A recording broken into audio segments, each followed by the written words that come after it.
Good morning, good morning, good morning प्यारे विद्यार्थियों, good morning. जैसा कि आप देख रहे हैं कि आज हम क्लोज टेस्ट सीखने जा रहे हैं। In this session we are going to learn how to face the cloze test. अब जैसा कि हम कह रहे थे कि क्लोज टेस्ट, इसका नाम ही बहुत भारी है।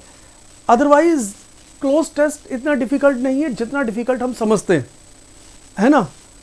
तो अब क्या होता है कि कई बार चीज़ों के नाम बड़े डिफिकल्ट होते हैं। जैसे ग्रामर की बात करें, gerund, participle, past participle, present participle, अब ये नाम इतने भारी भारी से हैं, लेकिन जब इनको सीखने में आते हैं तो पता चलता है तो बड़े यार, ये तो बड़े प्यारे प्यारे से शब्द हैं, इनसे यारी दोस्ती हो जाती है ना, इनसे यारी दोस्ती हो जाती है हमारी।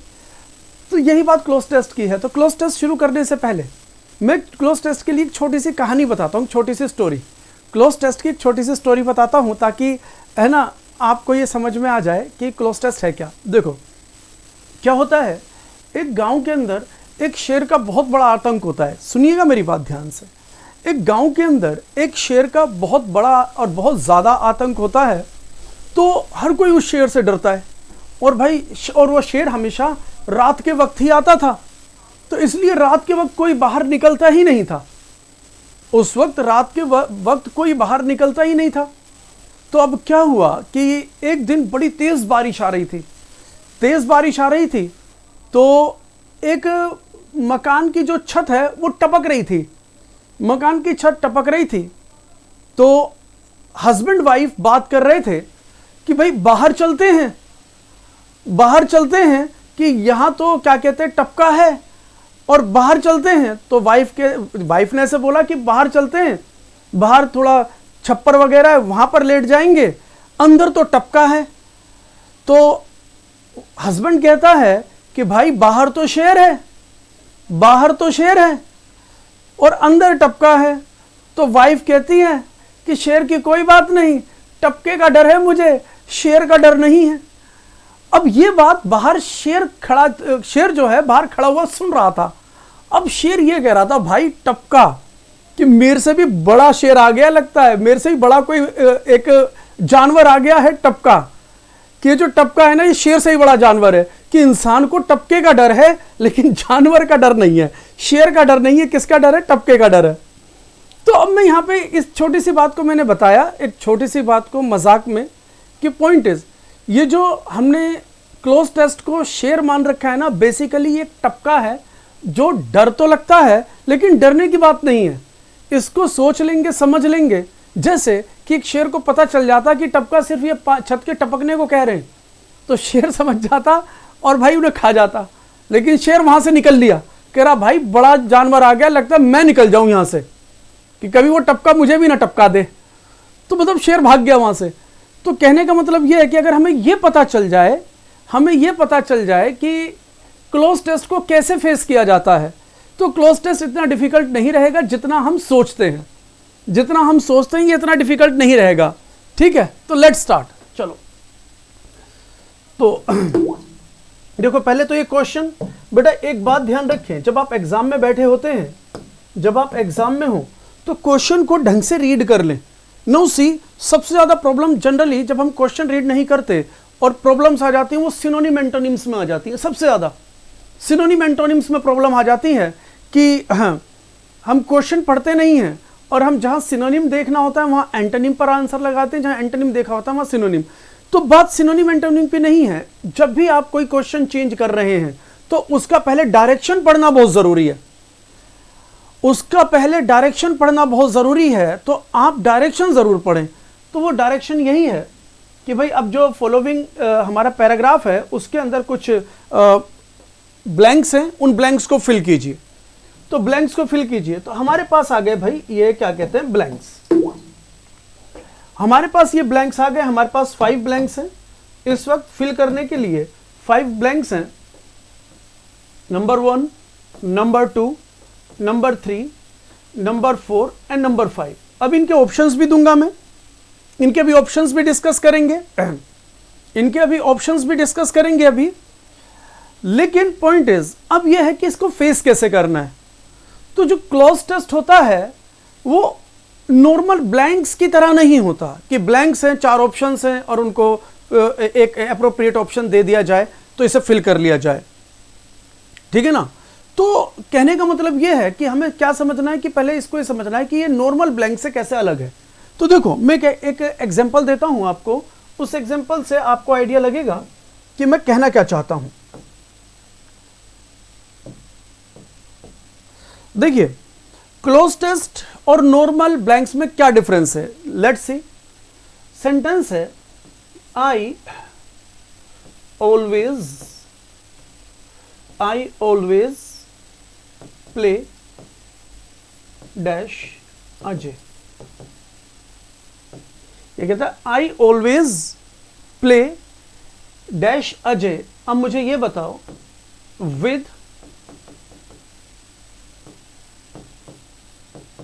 विदाउट, बिफोर,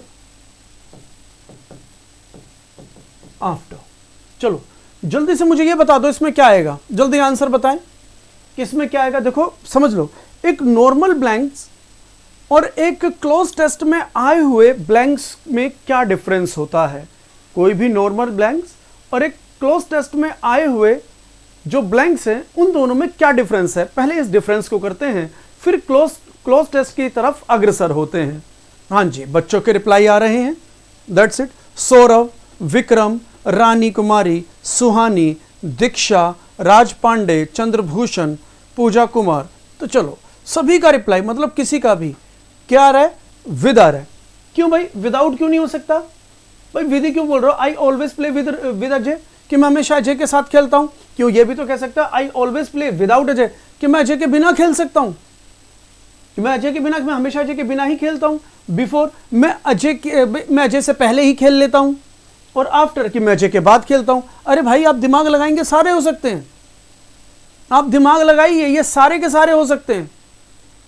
समझ रहे बात को, सारे के सारे हो सकते हैं ये।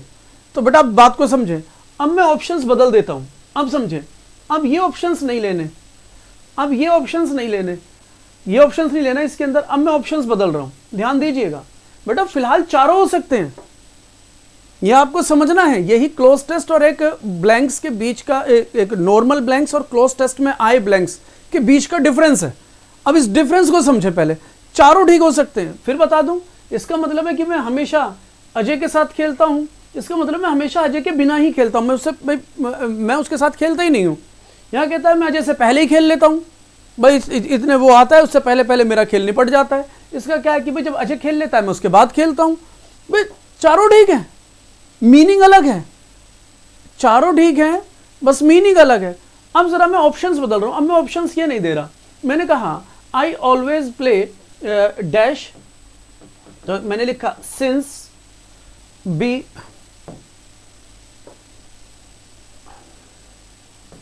टिल सी बाय डी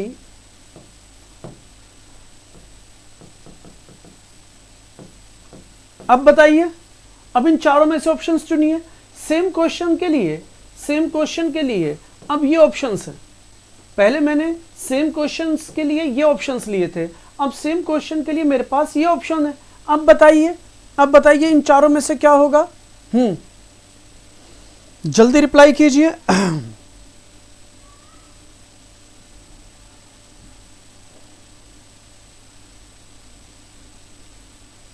अभी आ रहा है बेटा, अभी सब्र कर रवि, अभी समझा रहा हूं, मोस्ट अप्रोप्रिएट ही समझा रहा हूं अभी मैं।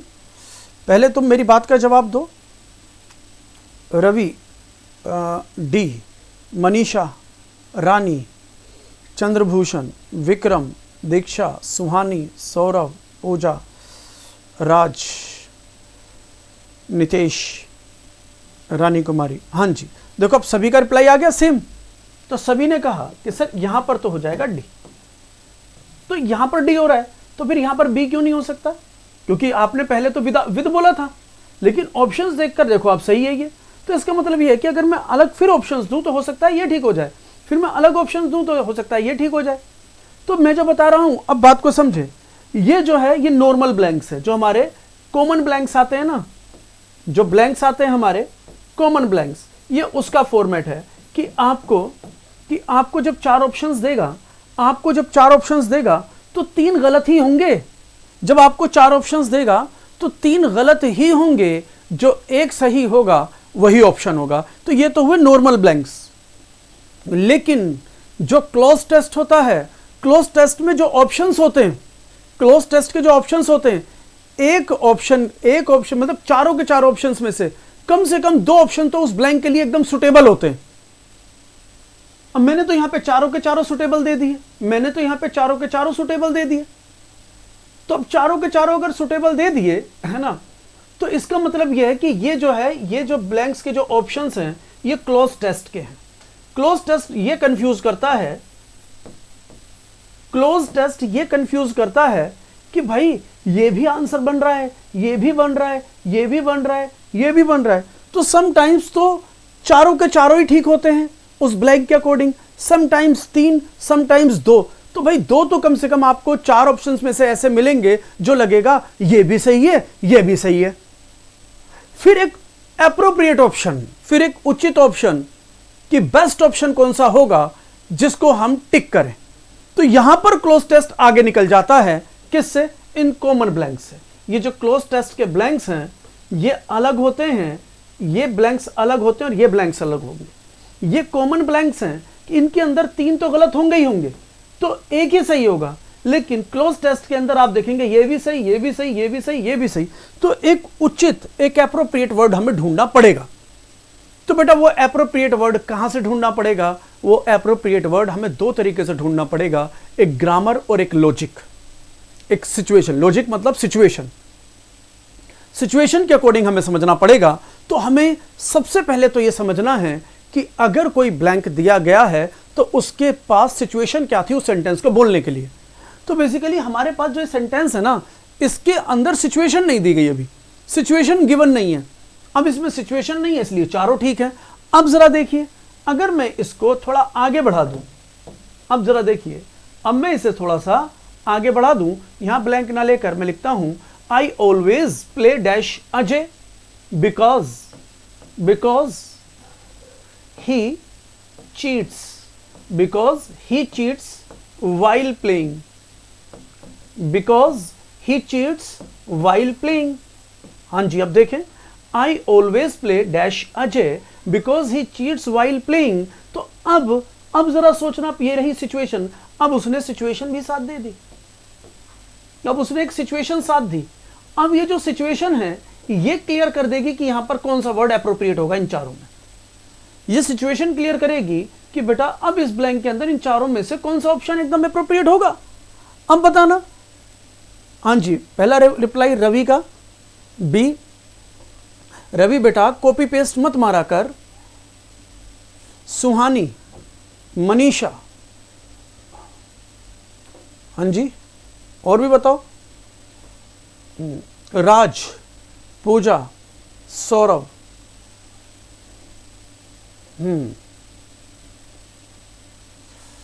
बहुत बढ़िया, रानी, सुहानी। बेटा अब मैं देखो, अब आपको कर दिया कि नहीं कर दिया, देखो आपने एकदम सही आंसर। तो पॉइंट इज, अगर जब है ना एग्जाम में, अब समझो जब हम एग्जाम में होते हैं ना बेटा, जब हम एग्जाम में बैठे हुए होते हैं तो हमारे दिमाग में एक एग्जाम की टेंशन होती है, थोड़ा जल्दी होता है कि टाइम के अकॉर्डिंग करना होता है, भाई टाइम तो नहीं निकल रहा है, वो टाइम को देखना, एग्जाम की टेंशन होती है। तो पता है हम क्या करते हैं, जब क्लोज टेस्ट सामने आता है, तो क्लोज टेस्ट सामने आता है, हम सिर्फ उतना ही सेंटेंस पढ़ते हैं, उतना ही क्लोज पढ़ते हैं, या उतना ही फ्रेज पढ़ते हैं, उतना ही सेंटेंस, उतना ही क्लोज, उतना ही फ्रेज पढ़ते हैं जिसके अंदर वो ब्लैंक दिया हुआ होता है। और फिर हम क्या करते हैं, सिर्फ इतना इतना पढ़ेंगे और एक बार इसे, एक बार इसे, एक बार इसे, एक बार इसे, चारों को एक एक बार फिट करके उसका हिंदी मीनिंग निकालते हैं, जिसका मीनिंग अच्छा बन रहा है, जिसका ट्रांसलेशन अच्छा हो रहा है, जिसकी लय अच्छी बन रही है ना, वो हमारा आंसर हो जाता है। तो जैसे मैंने ये दिया था, तो सभी का विदाउट था, आप सभी में सभी का विदाउट आंसर था, सभी का, सॉरी पहले जो मैंने पूछा था सबका विद आंसर था, ए। तो फिर जब मैंने आपको एक्सप्लेन किया, मैंने कहा चारों ठीक हो सकते हैं, तो जब आपको यह बताया गया कि चारों ठीक हो सकते हैं, तब आपने दिमाग लगाया कि हाँ भाई, अगर हम सिर्फ इतना सेंटेंस पढ़ रहे हैं, सिर्फ इतना सेंटेंस पढ़ रहे हैं, तो चारों ठीक हैं। तो एग्जाम में हम बस यही गड़बड़ कर जाते हैं क्लोज टेस्ट के पॉइंट ऑफ व्यू से, कि क्लोज टेस्ट अगर आपको सही करना है तो जहां ब्लैंक है उसके आगे पीछे के सेंटेंस को पढ़कर आपको एक सिचुएशन समझनी पड़ेगी, स्पीकर की कंडीशन समझनी पड़ेगी, वो माहौल समझना पड़ेगा जिस माहौल के अंतर्गत उसने आकर वो सेंटेंस बोला। ठीक है ना? बिल्कुल बिल्कुल ऋषभ, बिल्कुल सही है ना, बात समझ में आ गई होगी। हंसी आ रही है देख रवि को और ऋषभ को, तो बढ़िया। हाँ बेटा, तो बिल्कुल सही है कि हम क्या करते हैं, बस एक एक करके फिट करके देख लेते हैं, जो बोलने में अच्छा लग रहा है, जिसकी लय अच्छी बन रही है ना, बस वो आंसर हो जाता है हिंदी में जो अच्छा लग रहा है। लेकिन यहां पर हमने जब सिचुएशन देखी तो अब आंसर एक ही है, जब हमने सिचुएशन देखी तो आंसर एक ही है, दैट इज बी। जैसे ही ये लिखा आंसर ये बन रहा है, अब 3 गलत हो गए, लेकिन सिर्फ इतना पढ़ रहे थे तो ये 3 ठीक थे। बेटा बस आपको इसी बात को दिमाग में रखना है, जब क्लोज टेस्ट आता है तो आपको पहले सिचुएशन समझनी होती है। जब क्लोज टेस्ट आता है पहले सिचुएशन समझनी होती है। अब इसको टैकल करने का तरीका समझा रहा हूं, तो क्या करना है, पहले सिचुएशन समझनी है। तो पहले सिचुएशन समझनी है तो पहले करना क्या है, तो पहले पैसेज का मीनिंग लेना है। समझे, पहले पैसेज का मीनिंग लेना है। देखिए जरा इधर देखिए, ये हमारे पास एक क्लोज टेस्ट आ गया, ठीक है, जिसके अंदर हमारे पास ये 5 ब्लैंक्स हैं, 1 2 3 4 5। अब पता है सबसे पहले क्या करना है, फर्स्ट स्टेप क्या है, फर्स्ट स्टेप, आप क्लोज टेस्ट को थोड़ा जल्दी, थोड़ा स्पीड सिर्फ इतनी कि आपको मीनिंग समझ में आए, टाइम ज्यादा नहीं लगाना है, मीनिंग समझ में आ जाए, स्पीड इतनी। तो आपको यहां से लेकर यहां तक का, यहां से लेकर यहां तक के सेंटेंस का, ये पूरे के पूरे पैराग्राफ का एक जिस्ट निकाल लेना है। जिस्ट का मतलब एक सार, मतलब एक जनरल मीनिंग निकाल लेना है, उसका एक जिस्ट निकाल लेना है, एक सार, एक जनरल मीनिंग। अब यहां पर क्वेश्चन अराइज होता है, आप बोलेंगे सर जी जब ब्लैंक्स लिखे हुए हैं तो मीनिंग कैसे निकाल सकते हैं, मीनिंग तो तभी निकल कर आएगा जब ब्लैंक्स फिल कर लेंगे। बट अब अपोजिट, बेटा जब तक आप मीनिंग नहीं समझोगे तब तक ब्लैंक्स फिल नहीं होंगे, बात समझना। जब तक आप मीनिंग नहीं निकालोगे, सिचुएशन नहीं समझोगे तो ब्लैंक्स फिल नहीं होंगे। ब्लैंक्स को फिल करने के लिए पहले सिचुएशन समझना है। आप ये सोच रहे हो कि पहले ब्लैंक्स फिल कर लूं बाद में सिचुएशन समझूं, उल्टा हो जाएगा, ये क्रॉस कनेक्शन लग जाएगा। इसके लिए एक बात और बताता हूं, फिर ध्यान से सुनिएगा, एक बात और बताता हूं। बेटा मान लीजिए ये 50 वर्ड्स का पैराग्राफ है, मान लीजिए, बात सुनिए, ये 50 वर्ड्स का पैराग्राफ है, छोटा सा पैराग्राफ है, ये 50 वर्ड्स का पैराग्राफ है, और इसके अंदर 5 ब्लैंक्स हैं, इसके अंदर 5 ब्लैंक्स हैं। तो अगर हम बाकी वर्ड्स देखें तो कितने, 45 वर्ड्स रह जाते हैं हमारे पास। तो देखो हम थोड़े से कितने नेगेटिव हैं कि अगर 5 ब्लैंक्स हैं तो इन 45 वर्ड का मीनिंग समझ में नहीं आ रहा हमें। भाई पॉजिटिव बनो, कह रहे हमारे पास 5 ही तो ब्लैंक हैं, 45 तो हमारे पास वर्ड्स गिवन हैं। जो 45 वर्ड्स हैं उनके मीनिंग से, उनके मीनिंग की हेल्प लेकर आप इन 5 वर्ड्स को फिल कर सकते हो। बेटा देखो नजरिया पॉजिटिव रखें। ग्लास में मैं ग्लास के अंदर मैंने पानी डाला और ग्लास को पूरा नहीं भरा। मैं किसी से पूछूं इस ग्लास के क्राइटेरिया को समझाओ, मैं किसी से पूछूं कि भाई इस ग्लास के क्राइटेरिया को समझाओ कि आप इसे कैसे डिफाइन करोगे कि भाई ये ग्लास है और ग्लास के अंदर मैंने इतना पानी भर दिया, मैंने पूरा नहीं भरा। तो इसको बहुत से बोलने वाले ऐसे बोलेंगे कि ये आधा खाली है, वो इस खाली पर दिमाग रखेंगे। नेगेटिव लोग इस आधे खाली पर दिमाग रखेंगे कि आधा खाली है। लेकिन जो पॉजिटिव लोग होंगे ना, पॉजिटिव बोलेंगे कि ग्लास आधा भरा हुआ है, ग्लास आधा भरा हुआ है। तो नेगेटिव लोग ये सोचेंगे कि 5 ब्लैंक्स हैं तो इसका मीनिंग नहीं निकलेगा। नेगेटिव लोग सोचेंगे कि यार 5 ब्लैंक्स हैं तो मीनिंग नहीं निकलेगा। पॉजिटिव ये सोचेंगे अरे भाई 45 वर्ड्स तो दे ही रखे हैं तो 5 का मीनिंग इनके बिहाफ पर निकलेगा। तो हमें यह नजरिया बदलना होगा, कि भाई इसके अंदर ब्लैंक्स है तो मीनिंग समझ में नहीं आएगा, मीनिंग समझ में आ सकता है। फिर देख लें, तो जैसे यहां पे कहता है पहले इसका मीनिंग समझते हैं, मैं मीनिंग समझाता हूं। तो आपको ना पहले थोड़ा सा जस्ट समझ लेना, जब मीनिंग सिचुएशन समझोगे तो आप सही वर्ड फिल कर पाओगे। ठीक है, चलो। तो जैसा कि मैं आपको एक बात बता दूं कि जैसा कि मैंने कहा कि अभी ये पहला क्लोज टेस्ट है, जैसा यहां पर लिखा हुआ है कि अभी फर्स्ट क्लोज टेस्ट है। ठीक है, तो कल भी हम क्लोज टेस्ट ही करेंगे, लेकिन इसको करने का नजरिया देखो। हम कहते हैं वाइल्ड मंकीज, जो वाइल्ड मंकीज हैं आर ए प्रॉब्लम, वो एक प्रॉब्लम है किसके लिए? फॉर फार्मर्स, किसानों के लिए, इन मेनी एरियाज, कई एरियाज में, जापान में। कहता है जापान के अंदर जो वो जंगली बंदर जो है ना, वो एक प्रॉब्लम है जापान के अंदर। कहां पर? फार्मर्स के लिए कई एरियाज के अंदर जो जानवर आते हैं वो किसानों को परेशान करते हैं, जापान के अंदर जो वाइल्ड मंकी से परेशान करते हैं।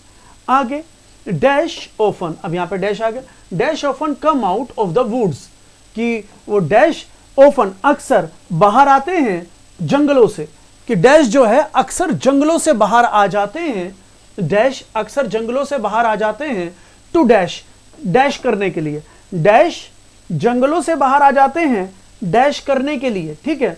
द टेस्टी वेजिटेबल्स, क्या करने के लिए? To dash the tasty vegetables, और फ्रूट्स को डैश करने के लिए ऑन फार्म्स, जो खेत में होती हैं, खेत में जो फ्रूट और वेजिटेबल्स होती हैं, है ना, उनको डैश करने के लिए वो जंगलों से बाहर आकर खेतों में आकर और वो XYZ कर देते हैं। किसके साथ XYZ करते हैं? फ्रूट के साथ और वेजिटेबल्स के साथ, जो फ्रूट और वेजिटेबल्स टेस्टी हैं। आगे आगे कहता है कि यहां पर कहता है कब होता है? डैश, ये डैश ईयर, कि भाई last year, every year, whole year, मतलब कुछ भी हो सकता है, डैश ईयर में करते हैं, मतलब साल में XYZ टाइम करते हैं। वो कह रहा साल में XYZ टाइम वो ये काम कर देते हैं। दे कॉज, और उनकी वजह से, उन बंदरों की वजह से, हैवी डैमेज, मतलब बहुत नुकसान हो जाता है, टू क्रॉप्स, जो हमारी फसल है, फसलों का बहुत नुकसान हो जाता है। ध्यान दीजिएगा, फसलों का बहुत नुकसान हो जाता है उनकी वजह से। कहता है dash the farmers are fighting back, कि डैश XYZ बोल के डैश, फार्मर्स जो है फाइटिंग बैक, उनके खिलाफ लड़ रहे हैं, डैश जो फार्मर्स हैं उनके खिलाफ लड़ रहे हैं इन 2025, तो लड़ रहे हैं, ये तो खत्म। अब कहता है आगे इन 2005 में स्मॉल विलेज इन नगानो, जापान के अंदर एक जगह है नगानो, उसके अंदर एक छोटा गांव है, एक स्मॉल विलेज नगानो। तो नगानो ने डैश ए प्रोग्राम, नगानो ने एक प्रोग्राम को डैश किया। कहता है कि जो स्मॉल विलेज है ना, जो नगानो में, उस स्मॉल विलेज ने एक प्रोग्राम डैश किया, टू, किस चीज के लिए? टू प्रोटेक्ट क्रॉप्स, फसलों को बचाने के लिए, with the help of dogs, dogs की मदद से अपनी फसलों को बचाने के लिए उन्होंने, जो एक स्मॉल विलेज है, उन्होंने एक प्रोग्राम को डैश किया, है ना। दे आर नोन, और वही दे कौन? ये डॉग्स, ये डॉग्स जो हैं वो डॉग्स जाने जाते हैं एज मंकी डॉग्स, उन डॉग्स को मंकी डॉग्स कहा जाता है। मंकी डॉग्स क्यों कहा जाता है? कि दे आर ट्रेंड, कि उनको ट्रेंड किया जाता है टू स्केयर मंकीज अवे, कि उन्हें ट्रेंड किया जाता है मंकी, बंदरों को दूर भगाने के लिए, इसलिए उनको मंकी डॉग्स कहा जाता है। अब मुझे एक बात बता दे ध्यान से, कि मैंने 5 ब्लैंक को डैश बोला, मैंने 5 ब्लैंक्स को डैश बोला, और मैंने बाकी जो 45 वर्ड्स थे उनका मीनिंग आपको एक्सप्लेन किया, तो क्या समझ में नहीं आया? सही बताइए, क्या समझ में नहीं आया? जिस्ट क्लियर नहीं हुआ? जो मैंने बोला एग्जैक्ट मीनिंग नहीं आया, लेकिन जिस्ट तो क्लियर हुआ कि नहीं, कि भाई क्या बात कह रहा है, कि वाइल्ड मंकी का आतंक है फार्मर्स में, नगानो एक जापान में जगह है वहां पर, और उनकी हिफाजत के लिए उन्होंने अब वो क्या कहते हैं, क्या रख दिए, डॉग्स रख लिए हैं। तो बेटा अब देख रहे कि इसका मीनिंग आपको समझ में आ रहा है। जब इसका मीनिंग समझ में आ रहा है तो मतलब जिस्ट समझना जरूरी है। अगर जब आप जिस्ट समझ लोगे फिर आपको 4 ब्लैंक दिए जाएंगे, है ना। बिल्कुल देखो मैं बता ही रहा हूं, आएगा मीनिंग, आ रहा है किसी को। जब आपको 4 ब्लैंक्स दिए जाते हैं, फिर एक वर्ड को 4 ब्लैंक्स में, सॉरी एक ब्लैंक के अंदर 4 ऑप्शंस होते हैं, तो 4 ऑप्शंस में से एक बेस्ट ऑप्शन अब हम समझ पाएंगे। क्यों? क्योंकि अब हमें इसका मीनिंग पता चल गया, अब ये सिचुएशन पता चल गई, अब हमें सिचुएशन पता चल गई है कि भाई कहानी क्या चल रही है। अब कहानी क्या चल रही है, जब आप एक ब्लैंक को फिल करेंगे 4 ऑप्शंस होंगे, तो पूरे पैसेज की कहानी को दिमाग में रखते हुए फिल कीजिए, तो आपको देखो सिचुएशन क्लियर होगी, तो सही वर्ड क्लियर हो जाएगा। ठीक है, अब आ जाए, देखो ये आ गया समझ में। अब मैं देता हूं ऑप्शंस बेटा, अब आते हैं ऑप्शंस। तो पहले हम कर रहे हैं किसको, इसके अंदर, पहले हम इसके अंदर फिल करेंगे, तो मैं ऑप्शंस दे रहा हूं, पहले में फिल करेंगे। तो ऑप्शंस लेते हैं, इट, दे, दोज, देम, ये 4 ऑप्शंस है। It, they, those, them.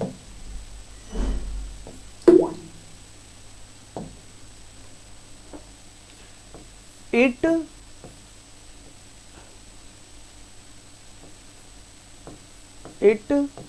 They, those और देम। तो answer A, B, C, D. अब बताओ पहले में क्या आना चाहिए? It, they, those, them. It, they, those, them. तो क्लियर हो रहा होगा। तो बेटा आप इस बात को समझ पा रहे होंगे। कहते हैं wild monkeys are a problem. जो वाइल्ड मंकीज होते हैं वो एक प्रॉब्लम है फार्मर्स के लिए इन मेनी एरियाज, बहुत से एरियाज में, जापान में। तो dash often come out of the woods. अब देखो यहां तक बेटा, दुनिया का ऐसा कोई सेंटेंस नहीं है जिसमें वर्ब हो तो सब्जेक्ट ना हो। तो यहां पर हमने देखा जो कम आउट, एक ये वर्ब है। तो अगर ये वर्ब है तो यहां जो हमें चाहिए एक सब्जेक्ट चाहिए। यहां जो चाहिए हमें एक सब्जेक्ट चाहिए। तो आप देख रहे हैं देम तो ऑब्जेक्ट होता है भाई, देम ऑब्जेक्ट होता है तो ये कट गया। दोज पॉजेसिव केस होता है, दोज पॉजेसिव केस होता है तो मींस ये भी कट गया। तो अब आंसर या तो इट या फिर दे, क्योंकि ये भी सब्जेक्ट है, ये भी सब्जेक्ट है, ये भी सब्जेक्टिव केस है, ये भी सब्जेक्टिव केस है, दोनों में से एक लगेगा। तो पॉइंट इज इट जो लगता है वो सिंगुलर के लिए लगता है और दे जो लगता है वो प्लूरल के लिए। भाई इट सिंगुलर नाउन की रिपीटिशन को रिमूव करेगा और दे प्लूरल नाउन की रिपीटिशन को रिमूव करेगा। तो यहां बात किसकी हो रही है? तो वाइल्ड मंकीज। तो यहां पर प्लूरल नाउन की रिपीटिशन को दूर कर रहा है, इसलिए जो प्रोनाउन यूज होगा वो प्लूरल होगा और वो भी सब्जेक्टिव केस। तो बेटा ये सब्जेक्ट और प्लूरल है तो आंसर बी होगा। तो बेटा पहले के अंदर जो फिल होगा वो होगा दे, कि दे ऑफन। उम्मीद कर रहा हूं बात बढ़िया तरीके से समझ में आ गई होगी। देखो अब समझ में, अब सिचुएशन समझ में आ जाएंगे आपको। तो ग्रामर भी देखो, लॉजिक समझना है, ग्रामर समझना है, सिचुएशन समझनी है, मीनिंग भी निकालना है, सेंटेंस का मीनिंग निकालना है, ग्रामर एप्रोप्रिएट लगाना है। जैसे ग्रामर था भी सब्जेक्टिव केस लगाए, ऑब्जेक्टिव केस लगाए, ग्रामर भी देखना है और सिचुएशन को समझते हुए देखना है, पूरी सिचुएशन को दिमाग में रखते हुए। ठीक है, बात किसकी कर रहा है? पूरी सिचुएशन को दिमाग में रखते हुए। कहता है वाइल्ड मंकीज जो हैं वो एक प्रॉब्लम है फार्मर्स के लिए मेनी एरियाज, जापान में मेरी एरियाज में। तो दे कौन? Wild monkeys. वाइल्ड मंकीज है ना, ऑफन कम आउट। ये जो जंगली मंकी है, जानवर हैं, जंगली जो बंदर हैं, वो बाहर आ जाते हैं वुड से, जंगलों से। देखो वुड का मतलब होता है लकड़ी, वुड का मतलब होता है लड़की नहीं, लकड़ी। ये होता है लकड़ी, जिसे हम टिम्बर भी कह देते हैं। लेकिन जब हम कहते हैं ना वुड्स, तो वुड का मतलब लकड़ी, लेकिन वुड्स का मतलब हो जाता है जंगल, फॉरेस्ट, जंगल या फॉरेस्ट। समझ रहे हैं? वुड का मतलब लकड़ी, तो वुड्स का मतलब हो जाएगा जंगल। तो वो जंगलों से बाहर आ जाते हैं, वो जंगलों से अक्सर बाहर आ जाते हैं। ओपन का मतलब है अक्सर, अक्सर बाहर आ जाते हैं।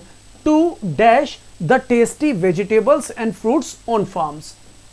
ये कहता है जो खेत हैं, खेत के अंदर जो फ्रूट और जो वेजिटेबल्स हैं, जो फ्रूट और वेजिटेबल्स हैं, जो टेस्टी फ्रूट और वेजिटेबल्स हैं, उनको डैश करने के लिए आ जाते हैं। तो उनको क्या करने के लिए आएंगे? वो वेजिटेबल और फ्रूट को क्या करेंगे? वेजिटेबल और फ्रूट को वो क्या करेंगे जब वो खेतों में आ जाते हैं? तो ऑप्शन लेते हैं सेकंड का। तो सेकंड के ऑप्शंस क्या ले रहा है? क्या करने के लिए आ जाते हैं? वो गेट करने के लिए, कट करने के लिए, ईट करने के लिए, वेस्ट करने के लिए। गेट, कट, ईट, वेस्ट। गेट, कट, ईट, वेस्ट। तो ऑप्शन हो गए गेट, कट, ईट, वेस्ट। तो ये हो जाएगा ए, बी, सी और डी। तो यहां पर क्या था? यहां था दे। ध्यान देंगे, जो वाइल्ड मंकीज हैं वो बड़ी प्रॉब्लम है किसानों के लिए बहुत से एरिया में, जापान में। और वो जो वाइल्ड मंकीज हैं वो अक्सर बाहर आ जाते हैं जंगलों से। क्यों बाहर आ जाते हैं? तो रीजन दे रहा है क्यों बाहर आ जाते हैं। To get, to cut, to eat, to waste the tasty vegetables and fruits on farms. कि फार्म्स के अंदर वो क्या करने के लिए आ जाते हैं? तो बेटा देखो सभी का आंसर, गौरव तुम्हारा गलत हुआ, तुम्हारा गलत हुआ। वेस्ट करने थोड़ी आएंगे, उनका मकसद भाई जानवर हैं, उनके अंदर इतना दिमाग नहीं है कि वो चीज़ों को वेस्ट करेंगे। इतना दिमाग थोड़ी कि चलो भी वेस्ट करने चलते हैं। इतना दिमाग थोड़ी लगाएंगे, वेस्ट करने चलते, चलो भाई कटिंग के जो सब्जियां फलों को काटने चलते हैं, चलो जी काट के आ जाते हैं, है ना। तो गेट का मतलब प्राप्त कर लिया कि भाई प्राप्त कर लिया, चलो जी लूट लिया, अब 1 महीने तक का राशन हो गया कि भाई लूट लिया और 1 महीने तक का राशन हो गया, अब वो 1 महीने तक नहीं आएंगे। अरे भाई नहीं, जिस समय वो एंट्री करेंगे उसी समय खाने की कोशिश करेंगे, वो ऐसे भर के नहीं ले जाएंगे, वो उसी समय खाएंगे, खाकर भाग जाएंगे। तो आंसर होगा हमारा ईट, सी, जो ज्यादातर बच्चों ने सही दिया। सिचुएशन को समझना है, सिचुएशन को समझना है। तो बेटा यहां पर हो जाएगा टू ईट, वो खाने के लिए आ जाते हैं। किस लिए? अक्सर जंगलों से निकल आते हैं टू ईट, खाने के लिए। क्या खाने के लिए? द टेस्टी वेजिटेबल्स और फ्रूट को खाने के लिए आ जाते हैं ऑन फार्म्स, जो उनके खेतों में होती है, फिर यहां पे उसने कर दिया डैश ईयर, तो साल के अंदर कितनी बार आते हैं, तो डैश ईयर। अब तीसरे का आंसर लेते हैं, तो पहले तीसरे के ऑप्शन से लेते हैं। तो ईयर के साथ क्या अप्रोप्रिएट रहेगा, तो बेटा वो ऑप्शंस से हमें क्लियर होगा। तो तीसरे का ऑप्शन हमारे पास है all, whole, this, every. All, whole, this और एवरी। तो 4 ऑप्शंस,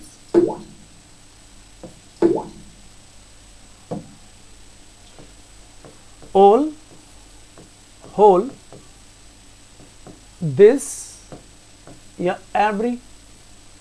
तो बेटा अब एक बात से देखो, एक बात मैं आपको छोटी सी वैसी बता दूं, ध्यान दें। चलो पहले तो इसे देख लो, यहां दे था, यहां ईट था, ठीक है। अब यहां पे आता है डैश। अब मैं एक बात बताऊं, अगर आप इतना देख लें टू ईट, अगर मैं ऐसे बोलूं एवरी ईयर,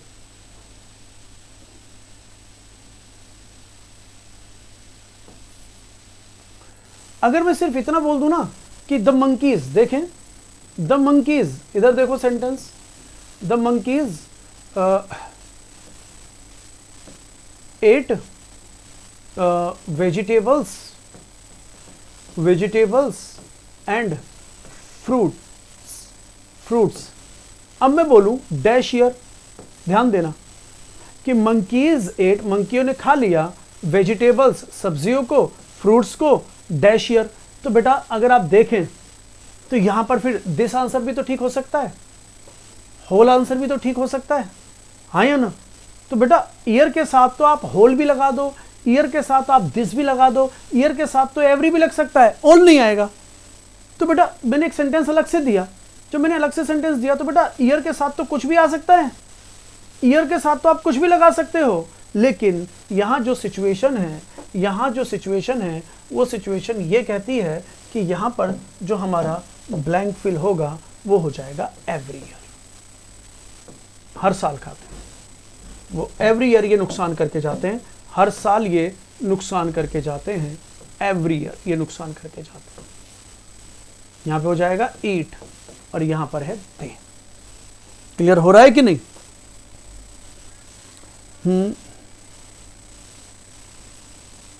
बिल्कुल सही बात रवि, तुम्हारी बात बिल्कुल सही।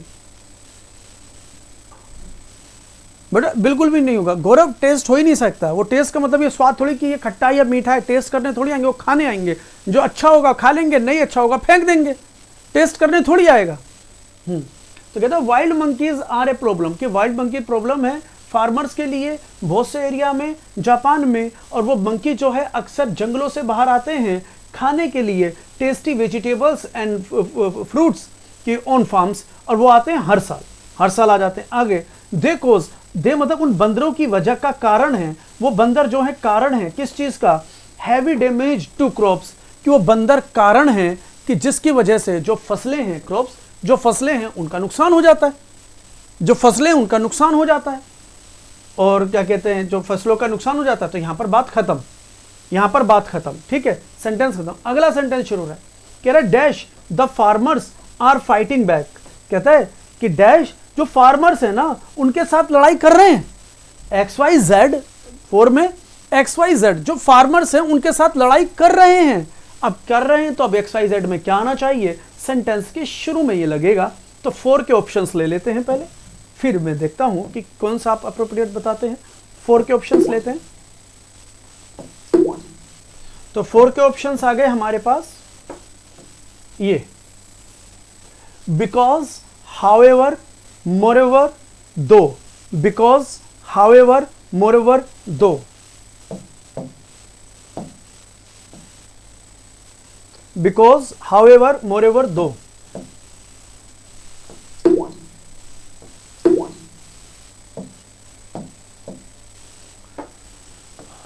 Because, however, moreover और दो. अब हमारे पास चार ऑप्शंस ये आ गए. अब बताइए क्या आना चाहिए. ए, बी, सी और डी.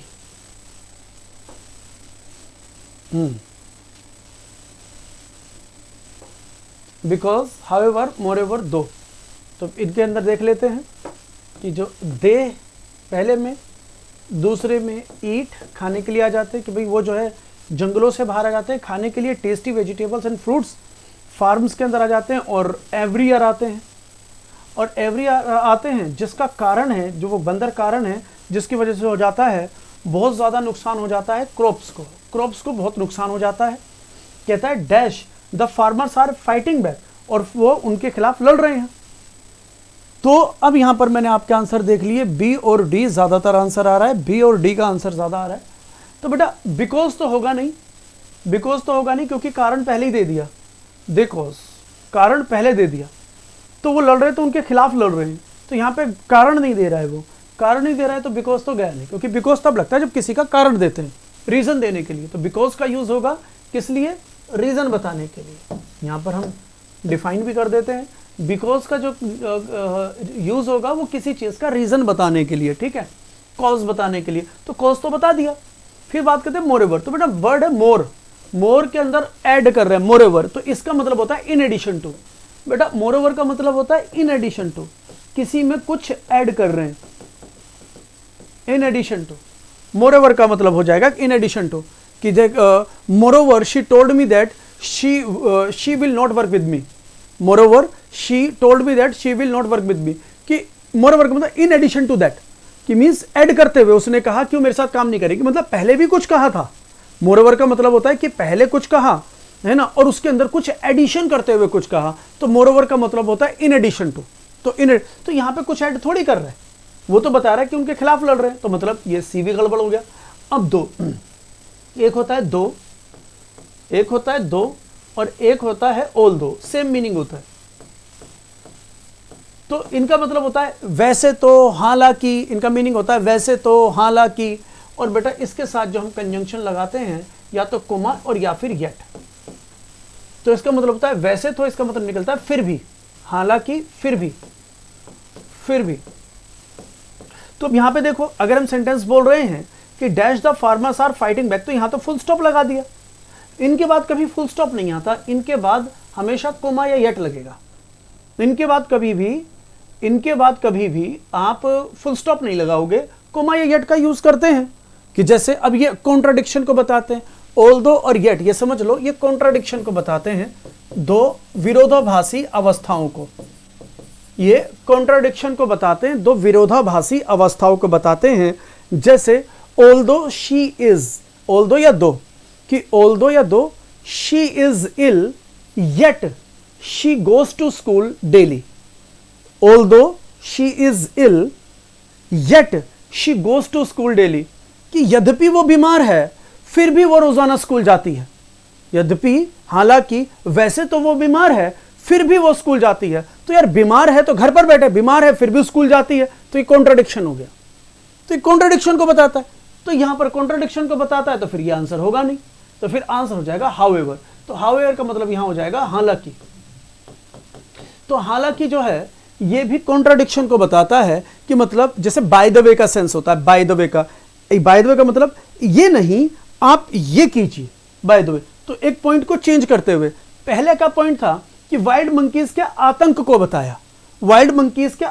बताया, यहां, लेकिन उसके बाद उसके सॉल्यूशन को बताना शुरू कर रहा है. तो इसके कॉन्ट्रेरी, इसके अपोजिट जा रहा है, कि भाई ये तो मैंने बता दिया कि ये तो अब क्या कहते हैं, उन्होंने तबाही कर दी, अब क्या इनका सॉल्यूशन कैसे कर रहे हैं, इनका सॉल्यूशन. तो आगे उन्होंने चीजें कुछ दूसरी ले ली. तो जब हम टॉपिक चेंज करते हैं, समझ लो, जब हम when we change the topic, हम हाउएवर का यूज करते हैं. When we change the topic हम हाउएवर का ठीक करते हैं, हाउएवर को जो है वो एप्रोप्रिएट मानते हैं, तो यहां हो जाएगा हाउएवर। कि हालांकि अब ये टॉपिक चेंज कर दिया, यहां बता रहे हैं पहले कि जो मंकीज हैं क्या आतंक मचा रखा है उन्होंने, यहां बता रहे हैं कि उनका सॉल्यूशन, कि फिर वो लड़ भी रहे हैं उनके खिलाफ। क्लियर हुआ कि नहीं हुआ, समझ रहे हैं? तो बेटा जब हमें लॉजिक ट्रांसलेशन ठीक हो रहा है, थोड़ा ग्रामर समझ में आ रहा है, सिचुएशन समझ में आ रही है, तो 4 में से एक वर्ड फिल करना आसान हो जाएगा। तो ग्रामर भी आना चाहिए भाई, मोरेवर कहाँ लगता है, हाउएवर कहाँ लगता है, ऑल्दो दो कहाँ लगता है, ठीक है ना, तो कौन सा वर्ड कहाँ आ रहा है, बिकॉज कहाँ लगता है। तो ये शब्द जब हमें पता होंगे कि कौन सा वर्ड कहाँ यूज होगा, जब ग्रामर ठीक होगी तो ये क्यों नहीं हो पाएगा, कोई दिक्कत नहीं होगा, बिल्कुल। हाँ बिल्कुल बेटा, फिर इसकी जगह पे आप बट भी तो लगा सकते हो बेटा, फिर वैसे तो बट भी लगा सकते हो, वैसे तो बट भी लगा सकते हो क्योंकि कॉन्ट्रेरी हो गया। लेकिन पॉइंट इज कि जैसे हाउएवर है ये हमारी एक फॉर्मल लैंग्वेज है, हाउएवर जो है फॉर्मल लैंग्वेज में यूज होगा, और इसका अगर आप कुछ भी यूज करोगे तो वो इनफॉर्मल लैंग्वेज में, बट लगा दोगे तो इनफॉर्मल लैंग्वेज में यूज हो जाएगा, ये फॉर्मल लैंग्वेज है।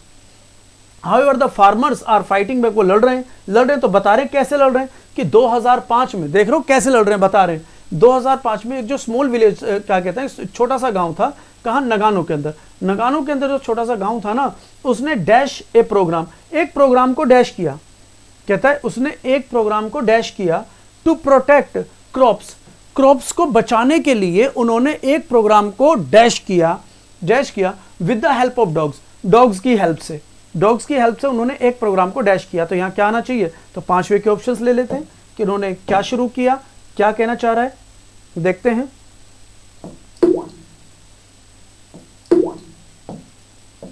पांचवें के ऑप्शंस ले लेते हैं, कंटिन्यूड, स्टार्टेड, एम्बार्ग्ड, इंस्टिगेटेड। कंटिन्यूटेड, स्टार्टेड, एम्बार्ग्ड और इंस्टिगेटेड, ठीक है।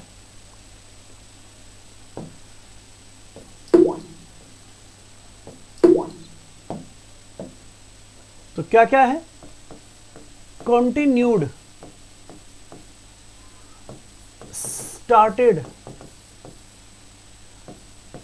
एम्बार्ग्ड और इंस्टिगेटेड।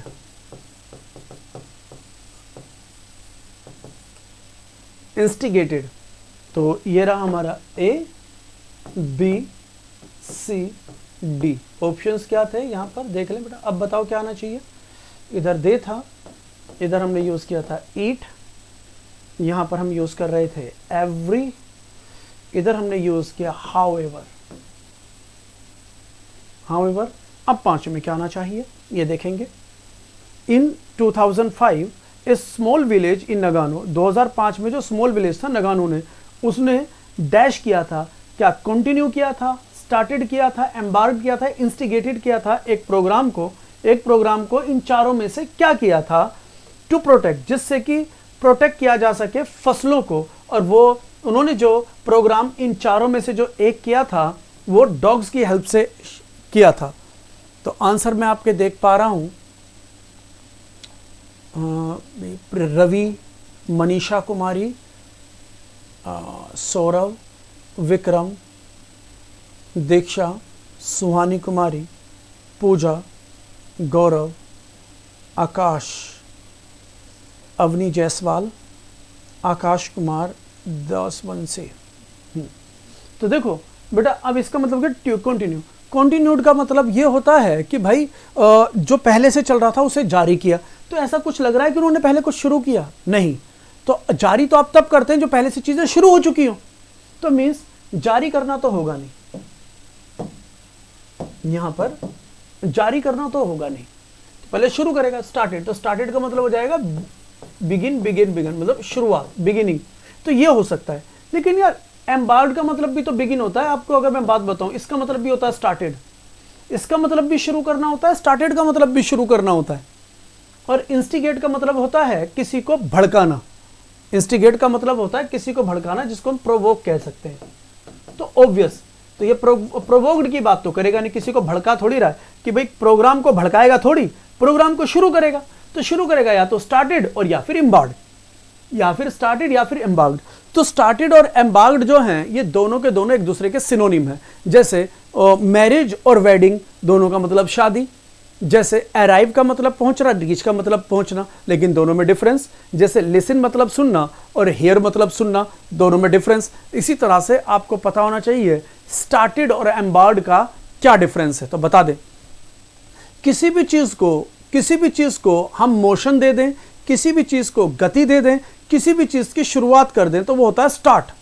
एम्बार्क होता है जब किसी शिप को गति दें, शिप की शुरुआत करें, बोट की शुरुआत करें, एरोप्लेन की शुरुआत करें, गाड़ी की शुरुआत करें, बस की, तो ये व्हीकल से रिलेटेड होता है।